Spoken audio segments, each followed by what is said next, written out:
Sweet. Bam! Now we're live on this program called Be Live. B.live. It's crazy how technology changes. You don't even need a website anymore. You just use Facebook groups, you know? So welcome everybody to our uninformal just interviews that I've been popping up.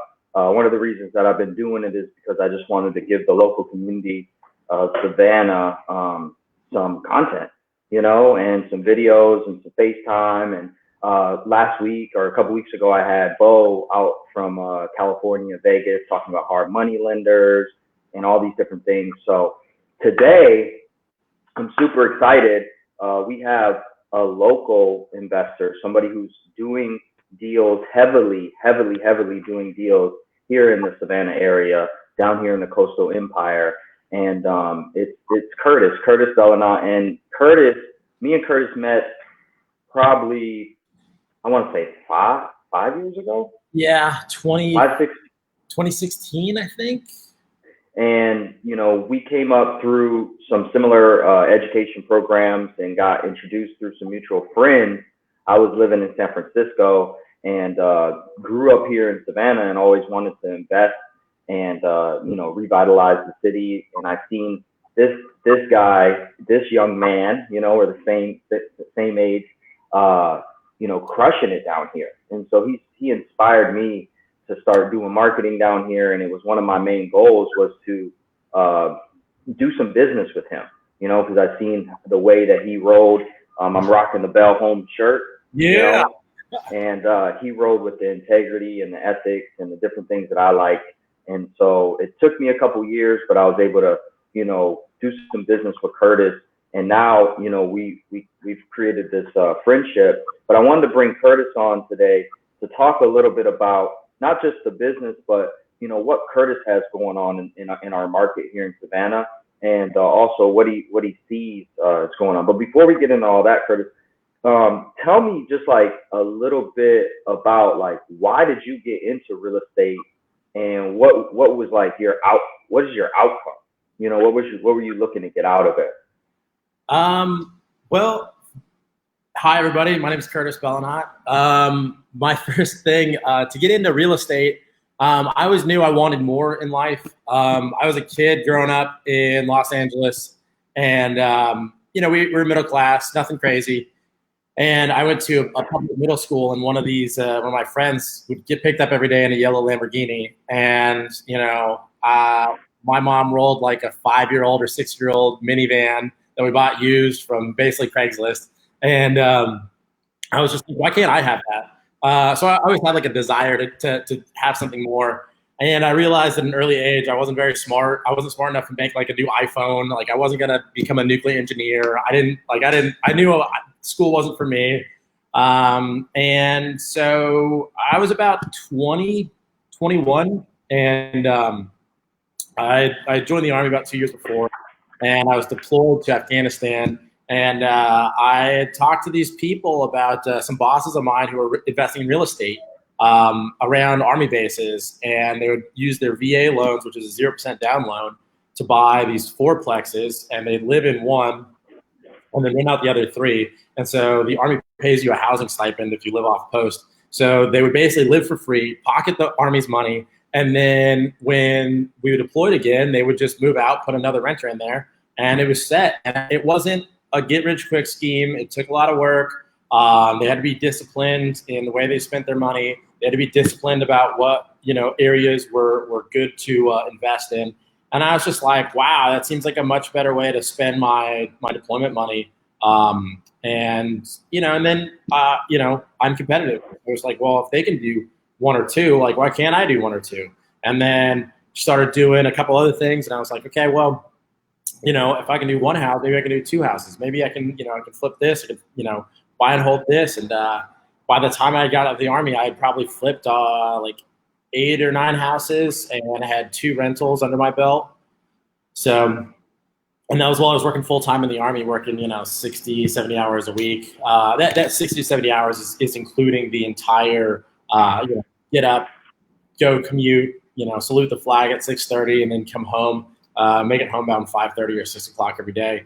So it was just taxing. And then nights and weekends was when I did my business. And so to make that transition full time, it was just an easy thing because I just had a bunch of time that I could apply to real estate.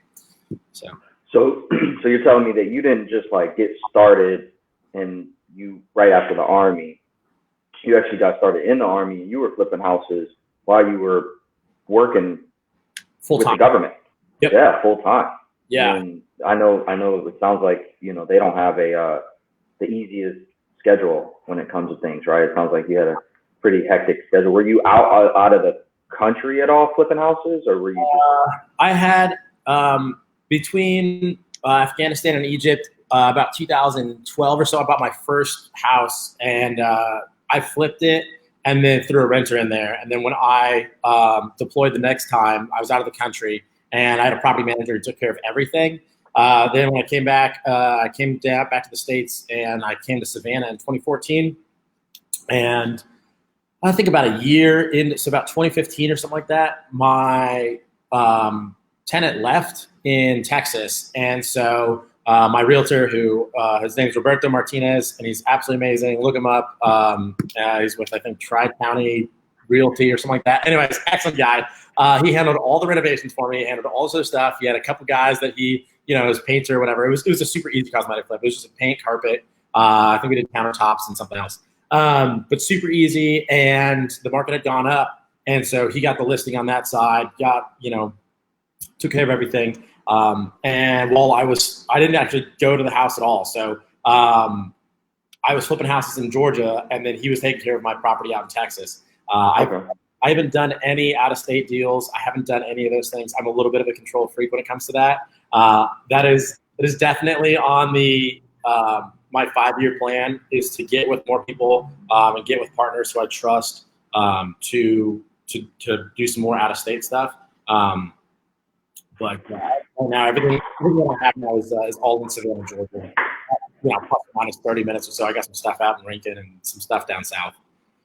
So, Now, what were you looking to get out of real estate? Like, you got into it because you seen, some of the success, and it was a cool, like, house hacking kind of idea that you've seen some of your colleagues doing. Yeah. What were you looking to get, and what are you looking to get out of real estate? So I read a book called 4-Hour Work Week in 2013 by Tim Ferriss, and he basically was like, hey, you don't have to work, 20 or 30 or 40 years at a job then to just retire. What you can do is you can just front load and work your butt off for 80, 120. You can basically do 3 times the amount of work and retire 3 times earlier. And that was really cool. That's the way I thought I wanted to do everything. So I wanted to just basically flip a bunch of houses as fast as possible and make millions of dollars and then get out of the Army. That didn't really work out. So what I ended up doing is buying a bunch of properties and then having a bunch of rentals. And these rental properties, I was seeing just crazy amounts of growth. And so and with creating a line of passive income, basically like an income generator that just puts cash into my pocket without me working. And that's what I wanted to do. I wanted financial freedom. I wanted to go, ride a motorcycle down to Tierra del Fuego from Los Angeles. I want to go snowboarding and chase the winter all around the world. I just want cool stuff. And for someone like me who doesn't have all the smarts, can just watch an opportunity. I can follow other people's leads. There's already a whole industry set up for lending money, contracting, all these other things already set up. I just need to come in and execute. And that's what I saw. The benefits of real estate were massive amounts of upside, very little downside, and a whole already, set of manufactured people, products, processes already set up in place. So I could just come in and do what I needed to do. I wasn't reinventing the wheel. I think that's a big reason why a lot of people. That's why I got into real estate, was freedom. The freedom to be able to just build my life and do the things I want to do. So I respect that, and I think that's something. One of the reasons why we connect so much is because we have very similar.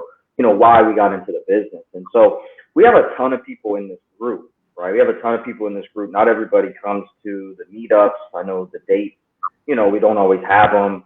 Both of us are real operators. We're both out in the field. You're in the street a lot more than I am. I'm kind of computer keyboard junkie, working the keyboard. So I'm joking, but. Yeah. But my point is like we got a lot of people in the group that are doing a ton of different things, right? Some people are experienced, some people are agents. The group is based around investing. What would you say to somebody who like has some experience under them, like they've done like a couple flips, they got some rentals, but they want to get to that level of just doing this business, let's say full time. What's your thoughts on that in a market the way that we're in? Scary out here, right? And and what kind of advice would you give somebody that actually is doing the business, that just wants to do this thing full time? So what I would recommend is not the path that I did. So everybody knows cash is king. So that's a huge thing. So when I got out of the Army, I had like 5 flips, and I had like no cash flow coming in. Giant mistake. I was so used to having a W-2 income. I could go to any mortgage broker and get solid, awesome mortgages. And when you get out, I didn't have 2 years of profitable tax returns. So I was locked out of the lending markets, the traditional lending market. So I had to scramble for money. And then, like I said, I had like, 1 or 2 rentals. There was nothing. I was all in. I was house rich, cash poor. So if you're taking this from a side business to a full-time business, definitely I would make sure your rentals are there. Make sure you have a stream of income that you don't have to actively go for from there. Second thing is to reduce your expenses incredibly. So the house that I currently live in, it's probably worth about $135,000 right now. I bought it for $37,000. So I didn't have any house payments. Then my truck paid off. I bought it with 200-some thousand miles on it. It's got 327,000. My insurance is very low on that. It's extremely economical. It's a big diesel, but it can, it still gets 18 miles per gallon. I don't tow anything, haul anything. That truck's made me so much money. So reduce your expenses, increase the amount of money that you're bringing in through non-active pursuits, aka rental properties, those sort of things. And then make sure your relationships with lenders is strong. So if you've already got a deal or 2 under your belt, definitely, don't focus on the negatives. Just, hey, look, we've got a deal done. We've got 2 or 3 done. Talk to all the home money lenders. Talk to all your private money lenders. Talk to the rich uncle. Talk to the friend who's got a little extra money. And say, hey, what are you guys doing? Pitch for private money. That being said, those skill sets of identifying people to pitch money to, talking to bankers, all those things are skill sets, and definitely pick up some coaching. I've done I've spent, tens of thousands of dollars on coaching. I try to surround myself with good mentors, and go forward from there. So I guess those are the big key three things: is reduce your liabilities, live frugally, turn off the TV, increase the amount of cash that's coming in, focus on deals that will increase your cash flow. And then the third thing is make sure that you have access to money, even if you're not a traditional, W-2 employee. And so if somebody wanted to just get started in this, right? Because that's a different question. Yes. Right? If somebody just wanted to get started in this, I think that's a big question for people that don't have any assets, any kind of, real estate experience, and they're sitting on the sidelines and they're asking, man, how do I get started? So in this market right now, the best place I think is definitely the low income stuff, because it doesn't matter what the pandemic's doing, Section 8 still pays. So you can go to West Savannah, you can go to East Savannah, you can go to these places, you can pick up a property for $25,000, you can practice your painting skills, you can practice all those other things, very DIY. And if you care, if you can throw a full rent sign, put your number in there, and you're going to get 8 calls in the first or second day of people wanting to rent from you. Savannah's good and bad things are that there are a bunch of slumlords, and so if you give a modicum of a care about your properties and you answer the phone and you talk to people with respect, you will get good tenants.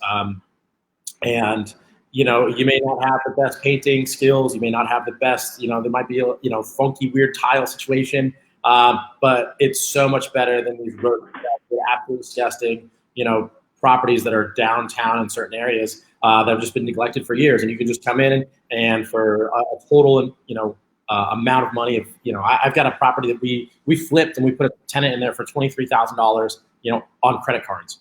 So they are out there. Wait. Let's back. Okay, hang on. You said you got a property for $23,000? Well, so I bought the property for $4,500. You bought it for $4,500? Yes, we threw another in Savannah. In Savannah, in Tatumville, which Tatumville. A lot of people don't like, but I've had a tenant in there. The same tenant. I bought that property 3 years ago. Height of the market, and for $4,500, it was a guy who he had a trucking company, and it was going good. He bought another truck, it was going good. Bought another truck, it was going good, and then all three trucks broke down at the same time. So he had zero income coming in and a lot of bills going out. And so you didn't kick him out. You didn't nope. force him out. You actually solved the problem. So he bought that. He needed some money. He was making a ton of money, so he was just going to the auctions on Tuesday, the first Tuesday of every month, and was just buying these houses. And he was running a full-time business, and so he just had a bunch of houses, and they were just sitting vacant because he was too busy running a trucking company. So, he called a friend of mine. The friend of mine was like, I don't buy in that area. Go check it out. Walked over there. Guy said he wanted $8,000. I said, well, I could do about half that. And he goes, man, how about 45? And I was like, we could do that. And signed the document right there. And what I did was I used a credit card. It was a balance transfer checks. So I wrote myself a check for like $6,500, deposited in my bank account. I paid for all the closing costs. So it's $4,500 for the house, $500 to the referral fee. Because if someone gives you a phone call like that and you buy the house, to get more phone calls like that, you want to make sure you pay the people. I executed everything of the deal. I just, that's why it was only $500. Then the third thing was that I used the other. And then I paid that my lawyer like $1,100 to close. That's title insurance, document fees, all that other stuff. And we closed in like a week and a half. So it was a 3-bedroom, 1-bathroom, ranch style home. It was a deal. It was a home run. They don't always come around like that, but when they do, you need to make sure that you jump on them. That was the difference of my working in the Army and only being able to get deals sometimes to working full time and being able to answer the phone at 2:00 in the afternoon and meet the guy over there at 2:30. That was the ability. That was the game changer when I moved from a side business to a full time, and that's been life changing. That being said, you don't need to go full time to get good deals like that. Sometimes they'll plop in your lap, but it is what it is. So Right. I definitely recommend. I think I've got 23 or something like that $1,000 into it. I rent it out for $850 a month. The guy's always late, so he pays $900 a month. And he's been awesome.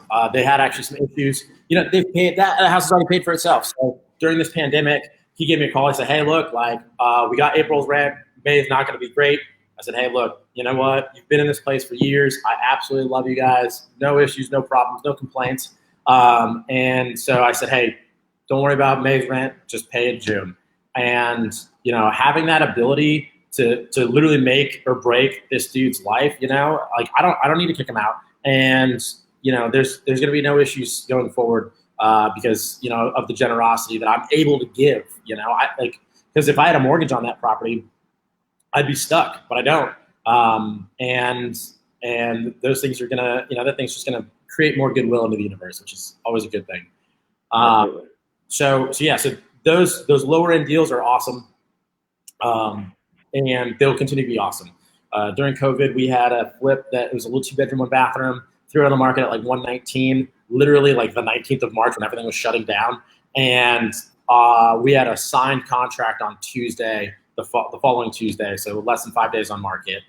We had multiple offers, and so deals can get done. Anything around Savannah in the sub 130 range, I think that market's always going to be there. And then there's always the exit strategy of being able to rent it out. Because even if you have $130,000 all-in costs, your mortgage is not going to be more than $800, and the property will rent for about $800 to $1,000, maybe $1,200, depending on where it's at.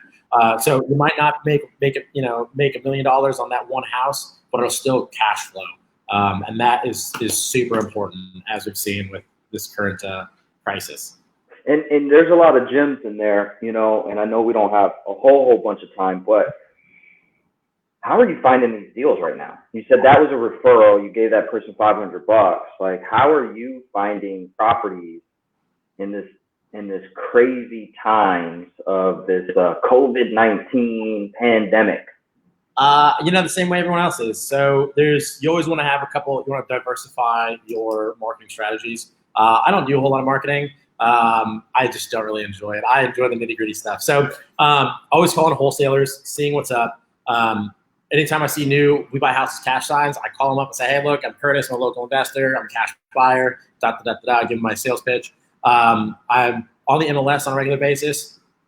And then, this one's just so I'm on the MLS on a regular basis. I'm always talking to new agents. I'm always saying, hey, what's going on? So you're finding deals on the MLS. Sorry to cut you off. You're finding deals on the MLS.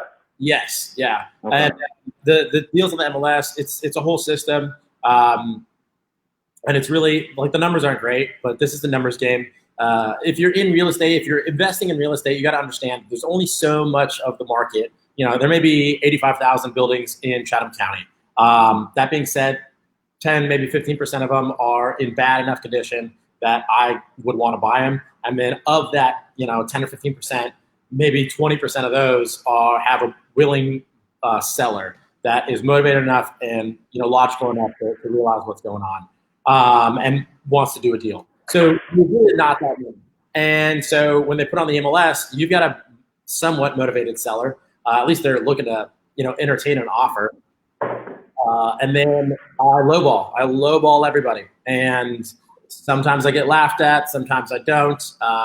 I usually reach out to the listing agent to talk to them. And I always offer, hey, do you want to represent both sides of the sale?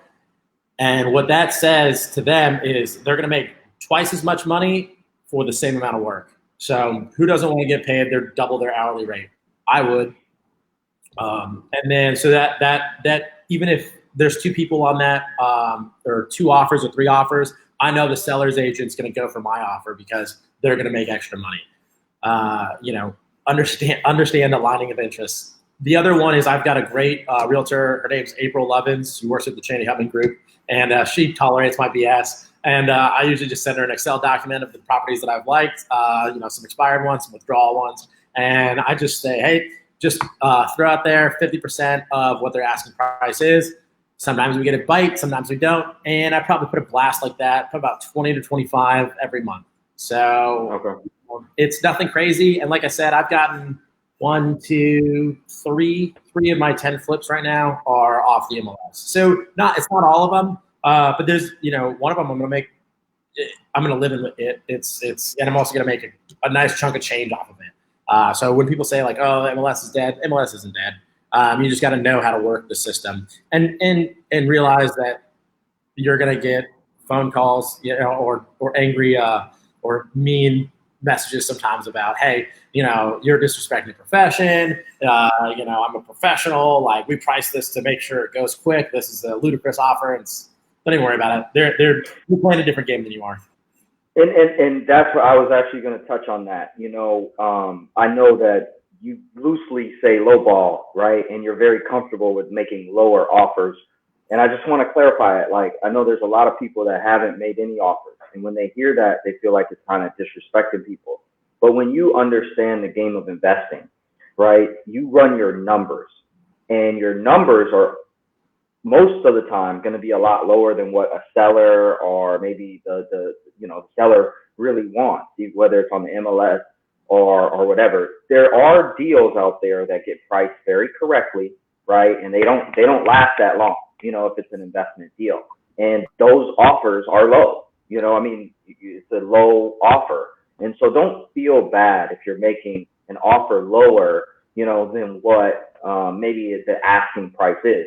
But don't just go and just make low offers. Like, run your numbers. Curtis runs his numbers. He knows the market very well to where he can make sure that the numbers make sense. And so, he also uses the formula, I'm pretty sure, quickly, ARV times maybe 60-65% now with everything minus the repairs equals your maximum allowable offer.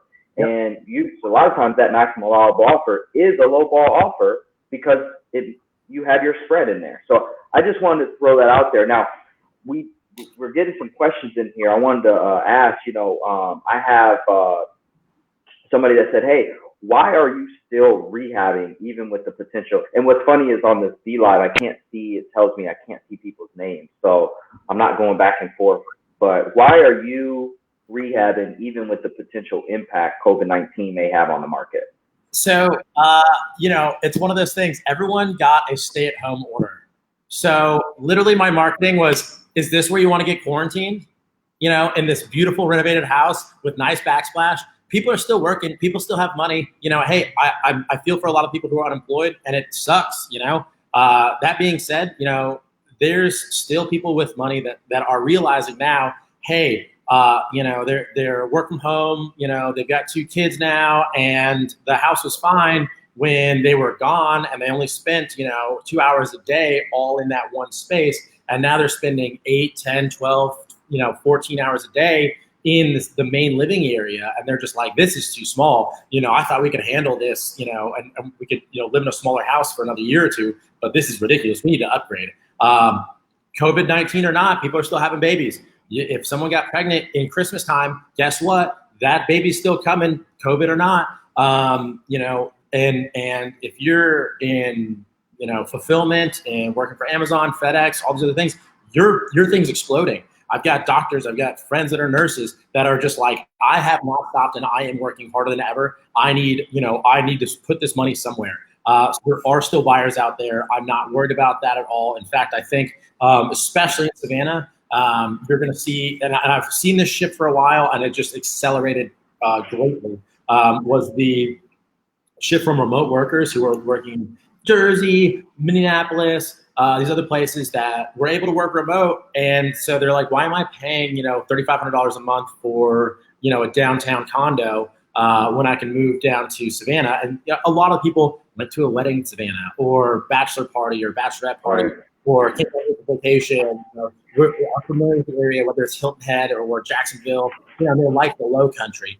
And they said, I can get all this stuff for dirt cheap and a better environment and a better climate and for half the price. Why wouldn't you do it? And so now COVID-19, Twitter, all the employees, they said, if you're not critical, so like IT or something like that, you can work from home. Nationwide Insurance, I think, closed 5 of their large skyscrapers in major cities. And so these large multinational corporations are exporting their housing costs for their employees onto the employees. And so these employees want a nice place to stay. So of course I'll rehab. That market's coming here, and I'll be more than happy to capitalize on it. That's awesome to hear, man, because I know you personally, and I know you're very bullish, and I think that's the correct word. Yep. Bullish on if you know me, I'm pretty goofy, right? So I can throw that out there sometimes. But yeah, Savannah, you're pretty bullish on Savannah. I mean, I honestly moved down here because of some of the words and the conversations that we had, and I seen the rental market here was amazing compared to living in San Francisco. Now, I know that you spoke a little bit earlier, and you mentioned that you didn't come from what they say a silver spoon, and you really had to grind it out. You got into the military. It doesn't sound like you had a bunch of money just saved up in your bank account. I mean, you got 10 projects going on. do you fund all those yourself? Like, is that money out of your bank? How are you funding deals right now? And I do want to respect your time. We're at like 30 minutes. Do you have like three to 5 more minutes? I got like another 15 or so. I can definitely do. Okay. So how am I funding these deals? Things changed. I was doing a lot of hard money, and during this coronavirus stuff, a lot of that dried up real quick. It was a little scary, a little touch and go. What do I do now? I still have some hard money loans that were still honored during this whole coronavirus stuff, thankfully.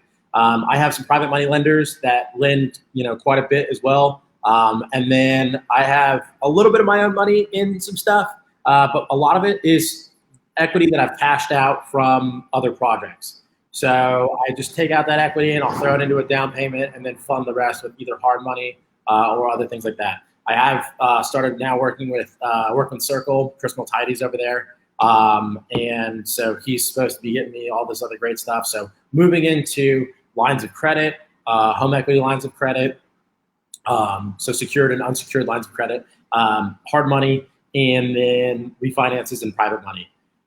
I would say about 80% hard money, and then about dollar-wise, 80% hard money, 20% private money. Okay, and I know that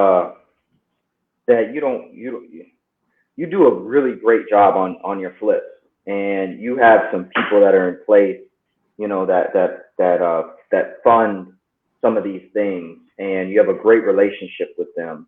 Are you taking on any more private money lenders into your program at all? And if so, is that something that somebody could contact you about if they had, what's a minimum investment working with Bell Homes? Usually a minimum investment's about $25,000, and those rates are anywhere from 8 to 12 depending on the situation. We're looking. We're not super active. It definitely has to be the right fit. I am hopefully retiring next year for a little bit, and so I'm actually actively cutting people and things out of my business. Not to go into too in depth, but we talk personally quite a bit. I had an assistant that was actually excellent for a long time. Who recently we split ways. I've had 2 business partners now split ways based on their actions. Not operating with integrity. So it's definitely when crises like this happen, it's good to trim the fat. And then also, if somebody does want to come in, it's like, hey, this is the situation. These are the numbers. This is how I like to work. And then kind of go forward from there. And my big thing really that I'm looking for is just be able to spread the word, because this town and this business has done so much for me. I feel obligated to give back.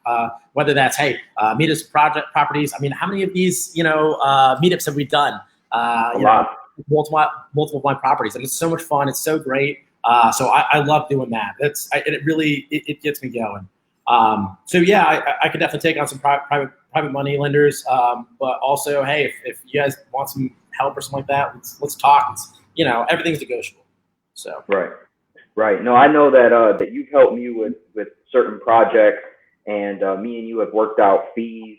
Where you came in and consulted with us, and you were able to get compensated for that, because your time is. I mean, you're doing a lot, man, and to have a local resource like that, it's a blessing. It really is a blessing to have that, and that's why we're doing this right here. That's why I wanted to jump on these calls as much as I can until we start rolling out some more meetups. Because having your local market, I mean, you could get, me and you both have been educated nationally, but having that local experience, especially here in Savannah, I mean, you literally go 2 blocks down and things could change.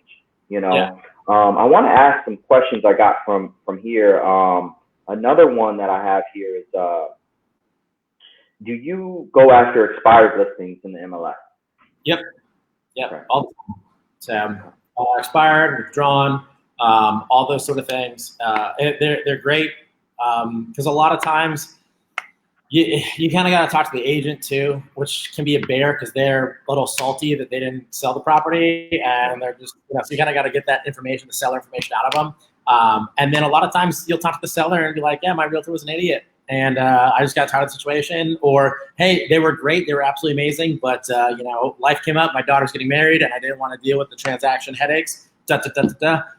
Cool. You just never know with those sort of things. It could be so random. And then they've just got so much on their plate. And then you come in like a little bird in their ear and they're like, oh, yeah, I did want to sell that. Now I've got a little bit extra time. Let's do that real quick. And it's happened before. So, yes, I do. Awesome.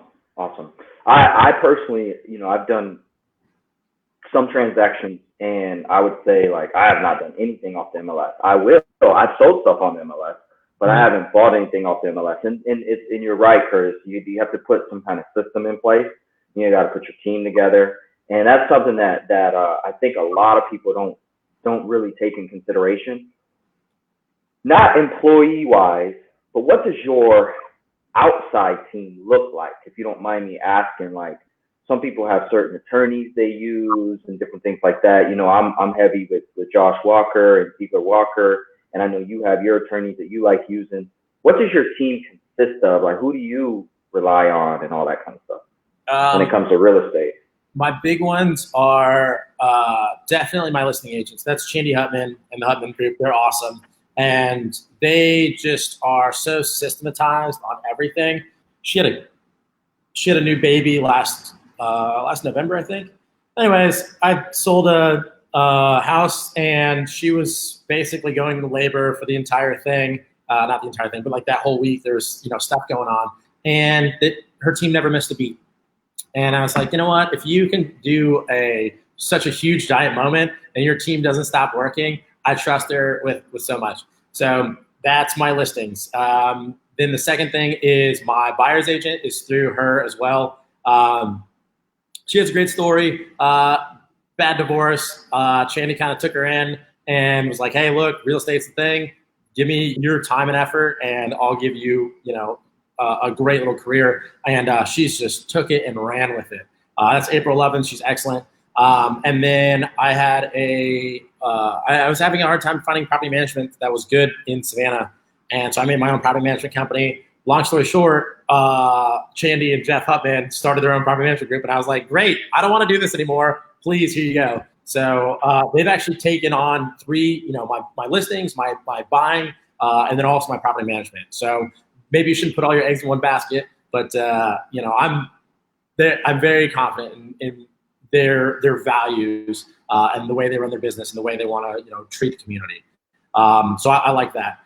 I do have a lawyer, Liz Thompson, but I know Joel Gerber. I know these other people.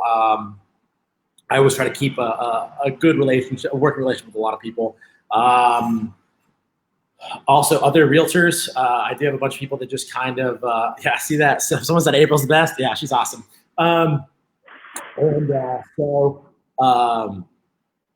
Talking to different realtors, saying, hey, look, this is what I'm this is what I'm looking for. People shoot me stuff on Facebook all the time, get emails, because you get these realtors, and they can set you up an automatic list, and you never know. You might be going through, like Trey Swain, he sends me a list all the time. Other people, so a lot of subs. I got a cabinet guy who's excellent, cash on delivery, so I don't have to pay any money until it's there on the job site. My plumber's good. My electrician, I've got a couple different electricians, and each one kind of has their own purpose. One's $150 an hour, but I know he shows up on time, doesn't drink, which is a huge plus in this town. And always reliable. I never have any problems if, he's going to be weird. I do have some employees, and they're just, I wouldn't say I poached them, but I just was able to offer them a better opportunity, and I pay them and respect them as that way, and they reciprocate that relationship. Definitely having a good mortgage broker. Oh, my bankers, duh. Mofin Lending, shout out to Tyler and George. They've literally lent me millions of dollars, and it's awesome. From 3 years ago where I had 0 profitable tax returns because my accountant was like, oh, it's your first year. You don't need to make a profit. Just a credit score and like a couple pictures of this deal that I had. They're up in New York, and I've just watched them grow. They've watched me grow. And if you go follow them, there you can see all of them wearing some Bell Home swag as well. So what was their name? Mofin Lending. Mofin Lending. Make sure you tell them that Curtis. Yes, yeah, tell them that you got the referral from Curtis. They're happy with the stuff I do most of the time. So they're just a great resource for someone who hates paperwork and hates all that other stuff. They charge me a little extra money to do all the stuff, but I don't care. I call them up, say I got a deal. They're like, cool, send the deal analyzer over. Boom, done. 7 days, 12 days. I've got hundreds of thousands of dollars in my bank account, and we're good to go. So they are awesome. Awesome, man. And so if somebody was like, hey, Curtis, I'd like to somehow help you out in your business, right? What can somebody do that's listening to this and they want to get in touch with you? Because you're a very open person, when it comes to this business. You really don't hold things back. You tell a lot of secrets, and you go through a lot of gyms, and it's kind of like unheard of, right? In business, a lot of people like to hold things. So, but I also know that like when people call people, right, like it's all about like, let me pick your brain and let me get this out of you and all this kind of stuff. And as much as we want to help everybody out, what can somebody do to help you achieve your goals so that when they call you, they can also reciprocate that and go both ways, right? Because you said that you slow down on some of your flips, but are you looking for deals at all? And could a wholesaler call you or a lender or anything? Like, what can somebody do to help you? Always leads, good leads. If you got a property under contract, especially a big Victorian or Craftsman in the downtown area, let me know. I like the big full gut rehabs. That's where I make most of my money, and that's what I'm really, really bullish on. And then also small flips, where I'm just hedging my bets right now. So definitely leads. If you want to pick my brain on stuff, what I would recommend is if you're just starting out, take a look at your actions, take a look at your other things. Is this the latest fad? If you've done like Herbalife, if you've done Cutco knives, if you've done like all these other MLMs and you're just trying to get rich quick, like this isn't the business for you. So definitely understand that it's a long, hard grind sometimes. And there's going to be lots of ups and downs.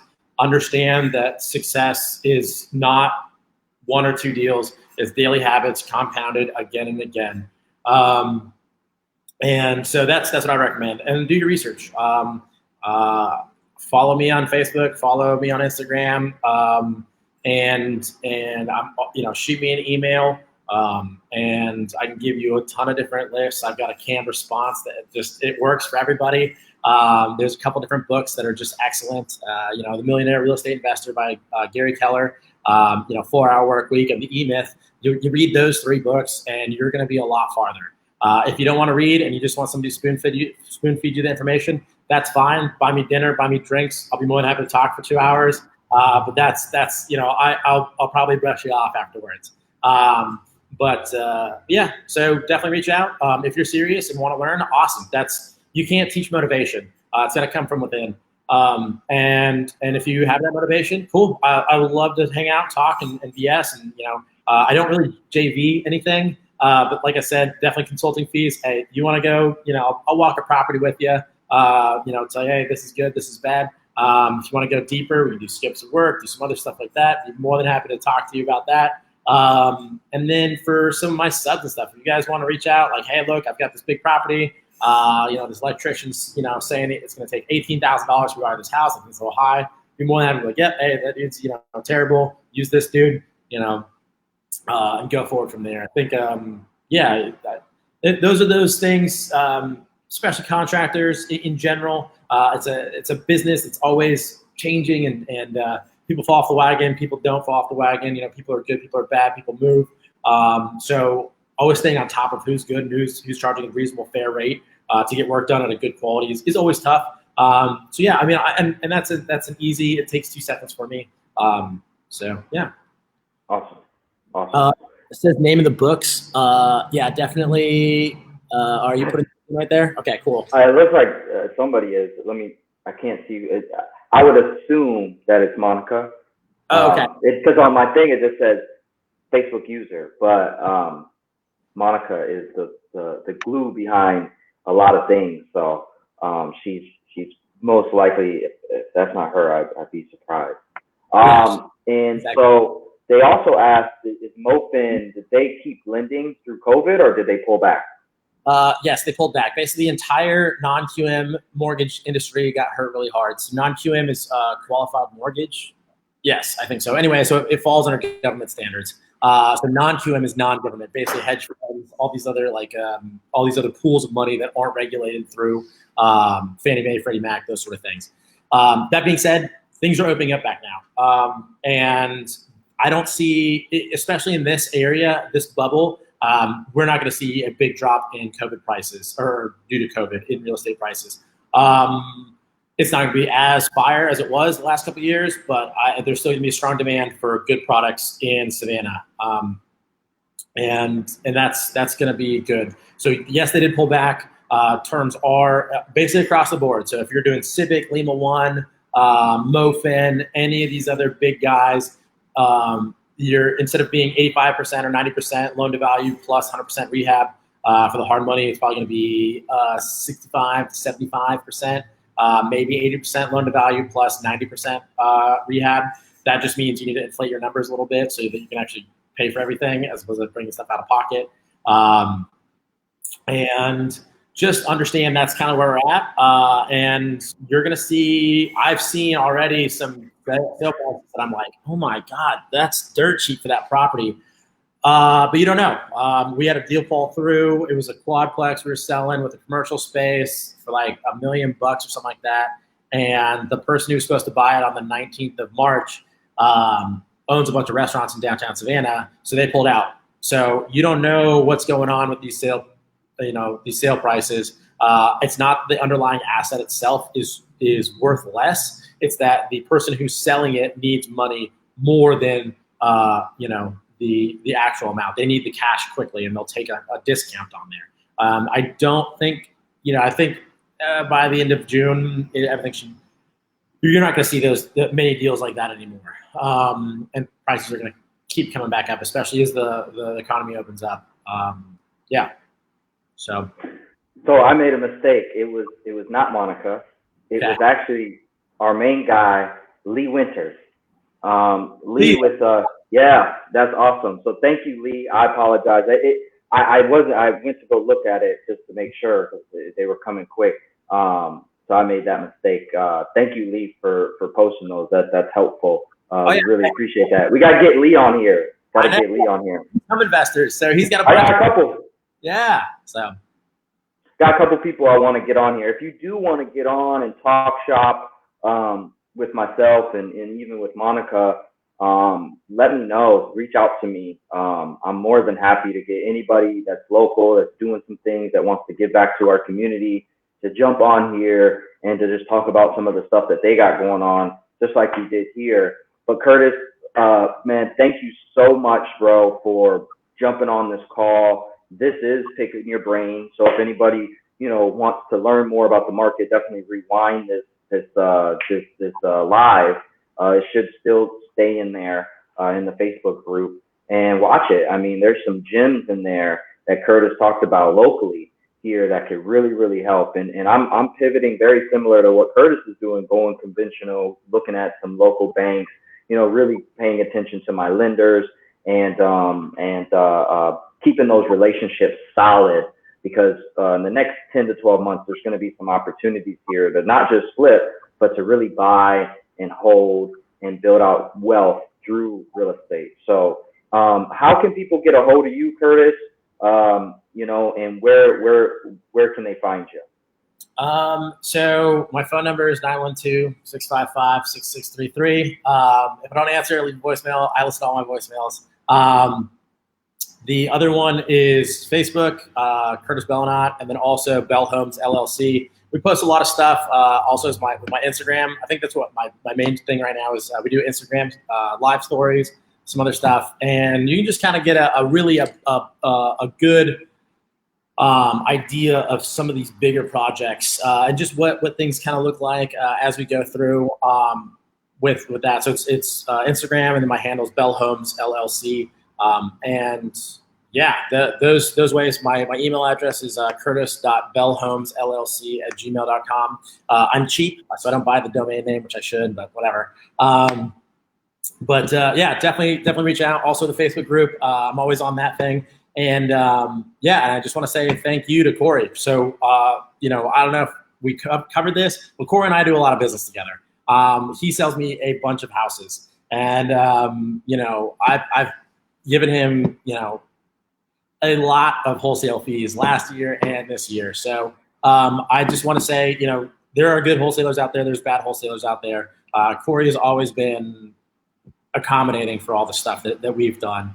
And if we reach a deal, we reach a deal. If we don't, there's no hard feelings, and it's absolutely excellent. So having the respect for the people that you work with, and he asked me to come on, and I was like, dude, you've made me so much money. Like, of course I'm going to come on. How can I help you? You know, and those some are the best relationships that you can have.